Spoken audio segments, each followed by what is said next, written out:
વિદ્યાર્થી મિત્રો, આજે આપણે વાત કરીશું કાર્બનિક સંયોજનો. કાર્બનિક સંયોજનોમાં બી ખાસ આલ્કેન શ્રેણી. આવર્ત કોષ્ટકના જે બધા તત્વો જોઈએ તેમાંના કાર્બનિક વિશેષ તત્વો કે જે પોતાના સાથે જોડાઈ અને સહસંયોજક બંધનું નિર્માણ કરી શકે. અને કાર્બનિક સંયોજનોની આપણે ઘણી બધી શ્રેણીઓ એની અંદર મળતી હતી. એટલે આ કાર્બન ધરાવતા જે સંયોજનો છે, આ કાર્બનિક સંયોજનોની અંદર મૂળભૂત એના કહીએ તો આવશે હાઇડ્રોકાર્બન સંયોજનો.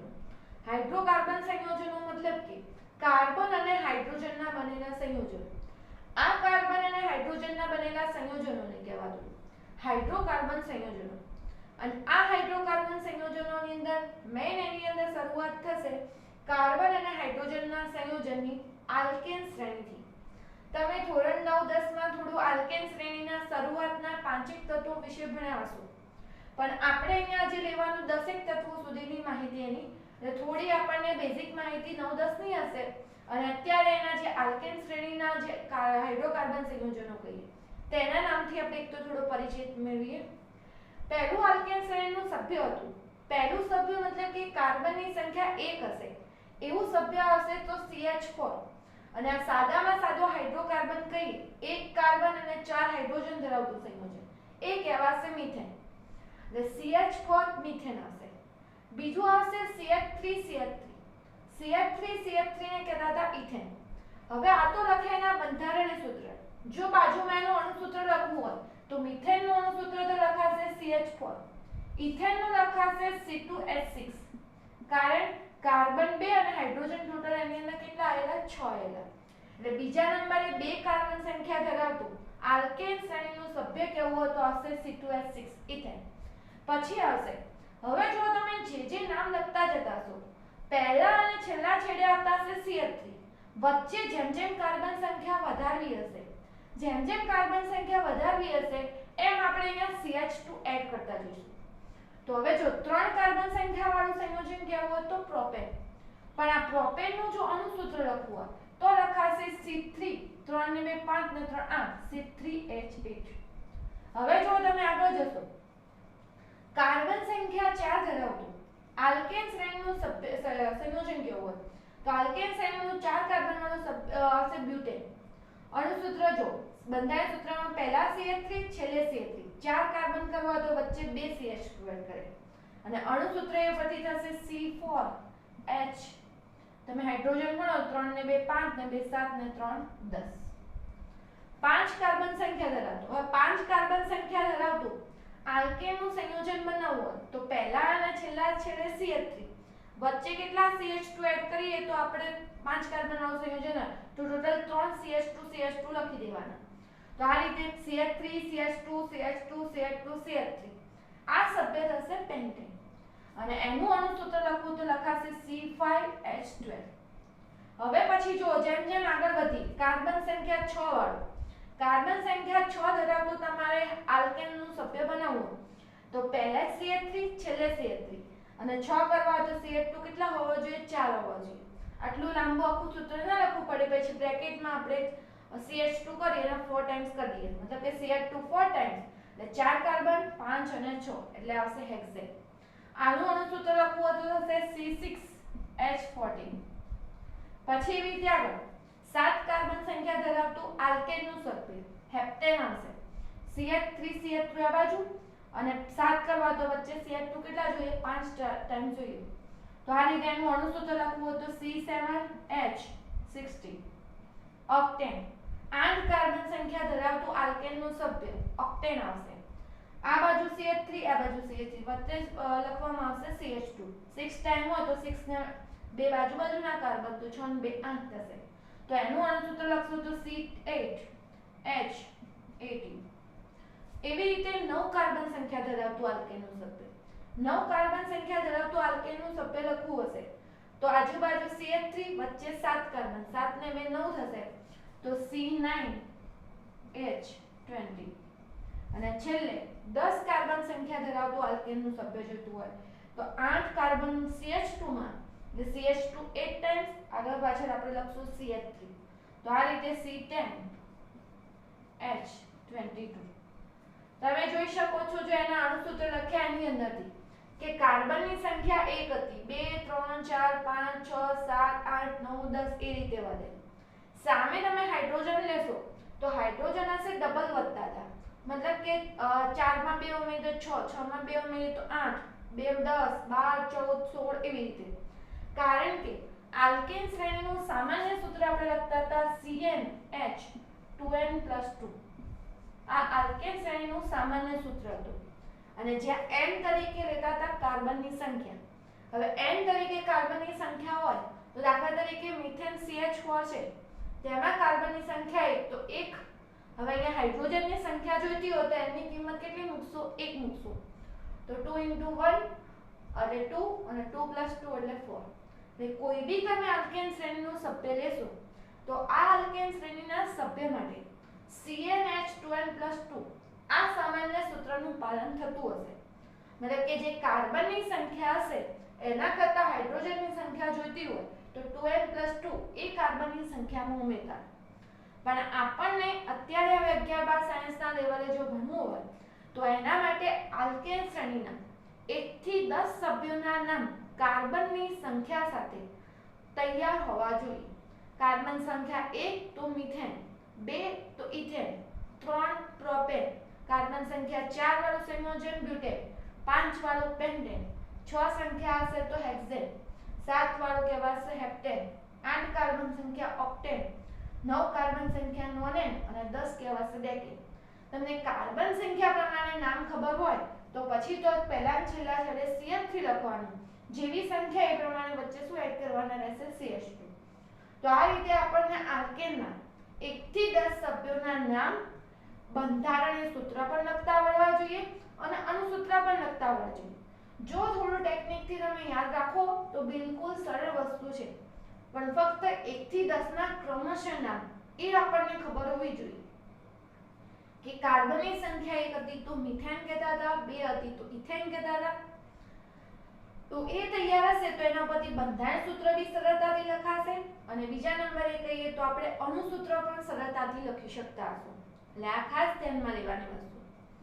હવે બીજી વાત કે આ તો થયા આપણે આલ્કેન શ્રેણીના સભ્યો, સાદા હાઇડ્રોકાર્બન સંયોજન.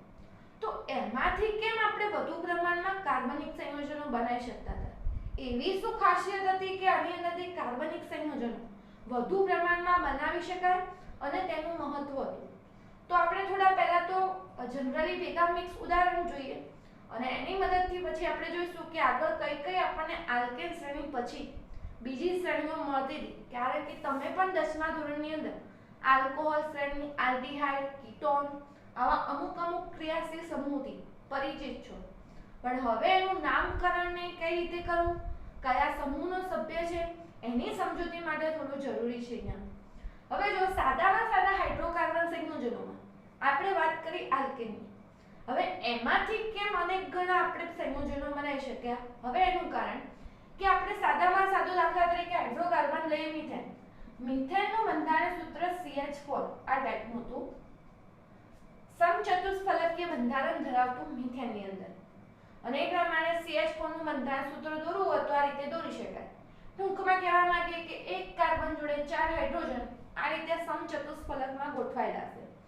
હવે એની અંદર મિથેનમાંના એક કે કરતા વધારે હાઇડ્રોજનનું વિસ્થાપન આપણે બીજા કોઈ પરમાણુ તો પરમાણુ સમૂહ વડે, પરમાણુ એટલે એકલા ક્લોરીન વડે કરીએ તો પરમાણુનું કહેવાય. પરમાણુ સમૂહ એટલે OH લઈએ તો ઓક્સિજન અને હાઇડ્રોજન એ પરમાણુનો સમૂહ થયો કે. તો આવી રીતે એની અંદરથી હાઇડ્રોજનનું વિસ્થાપન થઈ શકતું. વિસ્થાપન તો મતલબ એ પરમાણુ દૂર થવો અને એની જગ્યાએ બીજો પરમાણુ જોડાશે, મતલબ એકબીજાનું સ્થાન બદલાતા હશે. દાખલા તરીકે વાત કરી મિથેન હશે CH4. હવે મિથેનમાં CH4 માં અહીંયા જે હાઇડ્રોજન આવેલો એ હાઇડ્રોજનની જગ્યાએ દાખલા તરીકે એ હાઇડ્રોજનનું સ્થાન લે છે ક્લોરીન પરમાણુ. એટલે એ હાઇડ્રોજનની જગ્યાએ ક્લોરીન જોડાય, ક્લોરીન જે સંયોજનમાં હશે તે હાઇડ્રોજન જોડાશે. તો અહીંયા આપણને અણુસૂત્ર મળશે CH3Cl. હવે આપણે એક હાઇડ્રોજન જતો રહ્યો તો અહીંયા જોડાયો ક્લોરીન. એટલે અહીંયા આપણને CH3Cl મળ્યું. એટલે અહીંયા કાર્બન જોડેના 3 હાઇડ્રોજન CH3 ના રહ્યો ક્લોરીન. નામ કહેવાશે એનું ક્લોરોમિથેન. ક્લોરીન માટે શબ્દ વપરાતો ક્લોરો અને એક કાર્બન એટલે કહેવાશે ક્લોરોમિથેન. આ જ રીતે દાખલા તરીકે આ હાઇડ્રોજનની જગ્યાએ આ હાઇડ્રોજન દૂર થયો હોત અને એ જગ્યાએ આપણે જોડ્યો હોત CH3, આ ત્રણ H તો એમના એમ હોત, એની જગ્યાએ જોડ્યો હોત OH, મતલબ કે હાઇડ્રોક્સિલ સમૂહ જોડવામાં આવે. મતલબ કે હાઇડ્રોજનના સ્થાને કોણ જોડાયું હોત? OH જોડાયું હોત. હાઇડ્રોજનના સ્થાને OH જોડાય તો હવે આપણને અણુસૂત્ર મળ્યો CH3OH, હાઇડ્રોક્સિલ સમૂહ આખો અહીંયા જોડાય. સૂત્ર હતું મિથેનોલનું. તો આ આપણને મળ્યો આલ્કોહોલ શ્રેણીનું સભ્ય. આ જ રીતે એક જ હાઇડ્રોજનનું વિસ્થાપન થાય એવું જરૂરી નથી. એક કરતા વધારે હાઇડ્રોજનનું દાખલા તરીકે વિસ્થાપન, અહીંયાથી આ પણ હાઇડ્રોજન દૂર થયો હોત તો અહીંયા CH2 બે હાઇડ્રોજનની જગ્યાએ બે Cl જોડાયા હોત તો આપણને મળે CH2Cl2. બે વાર ક્લોરીન તો ડાયક્લોરોમિથેન કહેવાય. આ રીતે આપણે આ કોઈ બી આલ્કેન, એવું જરૂરી નહીં કે મિથેન, તમે આ જે બી આલ્કેનના સભ્યો આપ્યા એમાંના કાર્બન જોડે જોડાયેલા જે હાઇડ્રોજન હતા એ હાઇડ્રોજનનું વિસ્થાપન કરી અને આ રીતે આપણે ઘણા બધા પરમાણુ સમૂહ જોડી શકતા હતા, જે એક આખા ક્રિયાશીલ સમૂહ કહેવાતા હતા. ક્રિયાશીલ સમૂહની અલગ અલગ શ્રેણીઓ મળતી હતી. આલ્કોહોલ શ્રેણી હશે, આ હેલો આલ્કેનની શ્રેણી હશે. તો એ માટે આ સંયોજનોનો અભ્યાસ ખાસ જરૂરી થઈ જાય.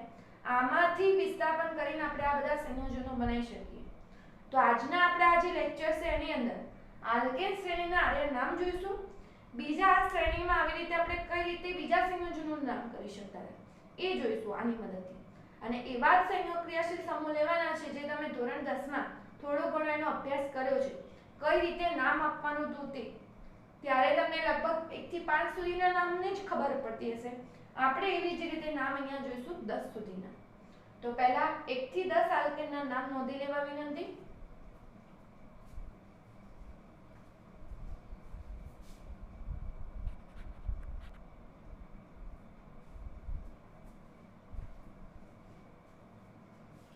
ચાલો પ્રથમ શરૂઆત કરીએ આલ્કોહોલ શ્રેણી. આલ્કોહોલ શ્રેણી જે હશે ક્રિયાશીલ સમૂહ જોડાયેલો હશે OH. ક્રિયાશીલ સમૂહ જો OH જોડાયેલો હોય તો સંયોજન કહેવાશે, આ ક્રિયાશીલ સમૂહ કહેવાશે OH આલ્કોહોલ. અને OH જોડાયેલો હશે તો નામને પાછળ પ્રત્યય લાગતો હશે ઓલ. કેવા નામ? આપણે મિથેનોલ, ઇથેનોલ એવા નામ કહીએ છીએ. હવે આમાં મિથેનોલ, ઇથેનોલ એવા સંયોજનોનું નામકરણ કરવું હતું. પહેલા તો આ સંયોજનો કઈ રીતે મળતા હતા એની વાત કરી લઈએ. હાલ જ જે ઉદાહરણ જોયું એ પ્રકારે કે દાખલા તરીકે આપણા જોડે મિથેન હતું. મિથેનનું અણુસૂત્ર હતું CH4. આ CH4 માંથી આપણે એક હાઇડ્રોજન ઓછો કરીએ એટલે આવશે CH3. ઓછો કરીએ એટલે એના સ્થાને આપણે જોડીએ છીએ OH. OH એટલે ક્રિયાશીલ સમૂહ આલ્કોહોલ. હવે જ્યારે બી કોઈ બી આવા કાર્બનિક સંયોજનમાં OH જોડાયેલો હશે ત્યારે નામને પાછળ પ્રત્યય લાગતો હશે ઓલ. અને જે કાર્બન સંખ્યાને જોડેલો હોય એ આલ્કેનનું મૂળ નામ લખવાનું. હવે દાખલા તરીકે એક કાર્બન સંખ્યા વાળું સૂત્ર છે તો એક કાર્બન સંખ્યા વાળા આલ્કેનનું નામ શું હતું? મિથેન હતું. અને એ મિથેનનો એક હાઇડ્રોજન ઓછો થયો અને ત્યાં OH જોડાયેલો તો મિથેન પ્લસ ઓલ એટલે અહીંયા IUPAC નામ થશે એનું મિથેનોલ. ટૂંકમાં કોઈ પણ OH ધરાવતું કાર્બનિક આવું સૂત્ર હશે, કાર્બનની સંખ્યા ગણવાની, એ કાર્બન સંખ્યાની આલ્કેન શ્રેણીમાં કયું નામ હતું, આગળની શ્રેણી ખાસ મહત્વની થઈ જાય એના માટે. તો એ કાર્બન સંખ્યા ગણી અને એને ઓલ પ્રત્યે લગાડવાનું. હવે દાખલા તરીકે CH3CH2OH. હવે આ કઈ રીતે મળ્યું હશે? બીજા નંબરની કાર્બન સંખ્યાનું સૂત્ર CH3CH3. હમણાં અગાઉ શ્રેણી લખી CH3CH3 એટલે આપણે કહેતા હતા ઇથેન. આ CH3CH3 માંથી અહીંયાથી આપણે હાઇડ્રોજન ઓછો કરીએ CH3CH2. એક હાઇડ્રોજન આટલેથી ઓછો થશે એની જગ્યાએ આપણે જોડીએ OH. એટલે આ એક H ઓછો છે અહીંયા તો જોડાશે OH. એટલે બે કાર્બન સંખ્યા વાળું આલ્કેન સંયોજન, બે કાર્બન સંખ્યા વાળું એટલે ઇથેન અને ઇથેનને ઓલ પ્રત્યે લાગશે એટલે નામ બનશે ઇથેનોલ. Ethane plus all. હવે વાત કરીએ આગળ CH3CH2CH2OH. હવે સીધું સૂત્રમાં જોઈને ખબર પડે કે આની અંદર કાર્બન સંખ્યા કેટલી આવેલી છે તો કાર્બન સંખ્યા 3 ધરાવતું સૂત્ર છે. હવે કાર્બન સંખ્યા 3 મતલબ કોનું સૂત્ર હશે? પ્રોપેનનું. CH3CH2CH3 આ પ્રોપેનનું સૂત્ર હતું. અને આ લાસ્ટ કાર્બનમાંથી આપણે H ઓછો કરીએ તો CH3CH2 આટલેથી એક ચોખ્ખો કર્યો અને અહીંયા CH2OH મતલબ કે 3 હાઇડ્રોજન હતા એમાંથી એક હાઇડ્રોજન ઓછો થયો, એક હાઇડ્રોજન ઓછો થયો એના સ્થાને આપણે જોડ્યો OH એટલે 3 કાર્બન સંખ્યા ધરાવતું આલ્કેન સંયોજન એટલે પ્રોપેન અને પ્રોપેન પછી એને ઓલ પ્રત્યે લાગશે એટલે પ્રોપેનોલ અથવા 3 કાર્બન સંખ્યા પછી OH જે કાર્બનને જોડાતું હોય એ કાર્બનને આપણે નંબર આપતા હતા અને એ પ્રમાણે આ કાર્બનને પહેલો નંબર, બીજો નંબર, ત્રીજો નંબર તો પહેલા નંબરના કાર્બન OH જોડાયો તો એ પ્રમાણે નામ બનશે પ્રોપેન 1 ઓલ ને પ્રોપેનોલ લખો કે પ્રોપેન 1 ઓલ લખો બંને એક જ થશે પણ આ UPSC નામકરણની આગળ તમે ભણશો એમ આ રીતે નંબરિંગની પદ્ધતિ આવશે પણ હાલ પૂરતું આપણે 3 કાર્બન સંખ્યા એના જોડે OH 3 કાર્બન સંખ્યા જોડે જોડાયેલ પ્રોપેન અને એને ઓલ લગાડશું એટલે બનશે પ્રોપેનોલ પછીની વાત કરીએ કાર્બનની સંખ્યા 4 ધરાવતું હવે વિદ્યાર્થી મિત્રો ખ્યાલ આવી જશે કે પહેલા આપણા જોડે અણુસૂત્ર કોનું હશે CH3 CH2 CH2 CH3 તો બ્યુટેન કહેવાશે અહીંયાથી એક H ઓછો કરશો CH3 ની જગ્યાએ એટલે થશે CH2 અને તેના જોડે જોડાશે OH 4 કાર્બન ધરાવતું એટલે આવશે બ્યુટેનોલ બ્યુટેન વત્તા ઓલ એટલે બ્યુટેનોલ અને કતો પહેલા નંબરે જોડાયેલું એટલે શું કહેવાશે બ્યુટેન 1 ઓલ એવી રીતે 5 કાર્બન સંખ્યા પેન્ટેન કહેવાતું અને OH જોડાયેલો એટલે આવશે પેન્ટેનોલ અથવા એનું નામ કેવું હોય તો પેન્ટેન 1 ઓલ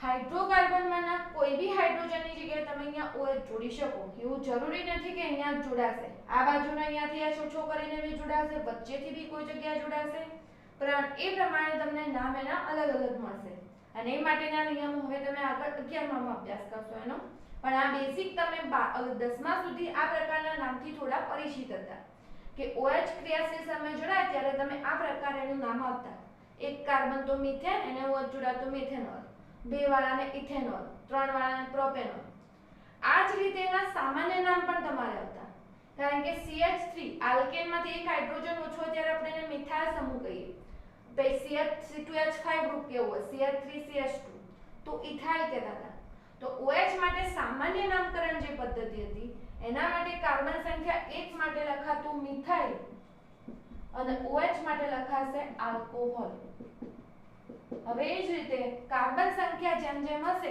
એ પ્રમાણે મિથાઇલ ઇથાઇલ પ્રોપાઇલ અને OH માટેનો ક્રિયાશીલ સમૂહનું નામ જ લખવાનું હતું જે ક્રિયાશીલ સમૂહનું નામ હતું આલ્કોહોલ કે એ લખાશે ચલો કાર્બનની સંખ્યા 2 કાર્બન સંખ્યા એટલે ઇથાઇલ આલ્કોહોલ 3 કાર્બન સંખ્યા માટે આવશે પ્રોપાઇલ આલ્કોહોલ 4 કાર્બન સંખ્યા માટે બ્યુટાઇલ આલ્કોહોલ અને 5 કાર્બન સંખ્યા જે આ પેન્ટેનોલનું સૂત્ર લખ્યું હતું આ 5 કાર્બન સંખ્યા માટે લખાશે પેન્ટાઇલ આલ્કોહોલ